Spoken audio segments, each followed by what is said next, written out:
what we're looking at here is the top 0.1% of income earners and the top 0.1% of wealth owners in the country, and the percentage share of total income in the country and total wealth in the country.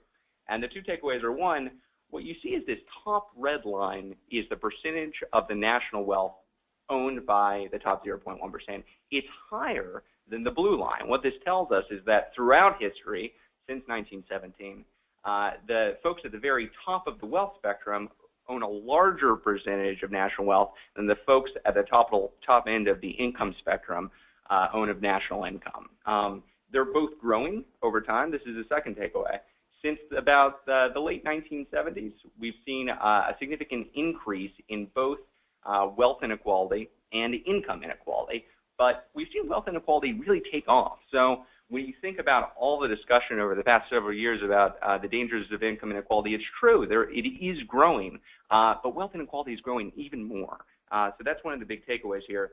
Now, I want to look for a second at just income inequality. So here what we're doing is taking a look at the top 0.1%, which is this bottom black line. So this is the percentage of all income that they've owned over the course of the last 100 years or so, and then the bottom 90%. And what we see is this trend that I was just discussing a second ago.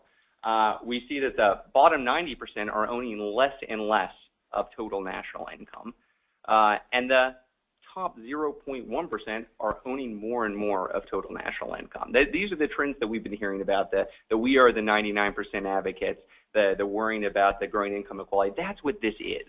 So this is what this chart is showing. But the reason why I show it is to set up the same chart, but for wealth inequality, which we're going to switch to now.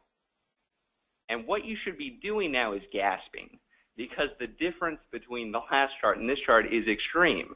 What we see is that the top 0.1% of Americans now own more wealth than the bottom 90% combined. This is historic.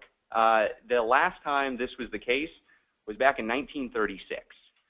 So what these charts show is that income inequality is growing, but wealth inequality is growing even faster. And we're at a level of wealth inequality now that is more extreme than any time since the Great Depression.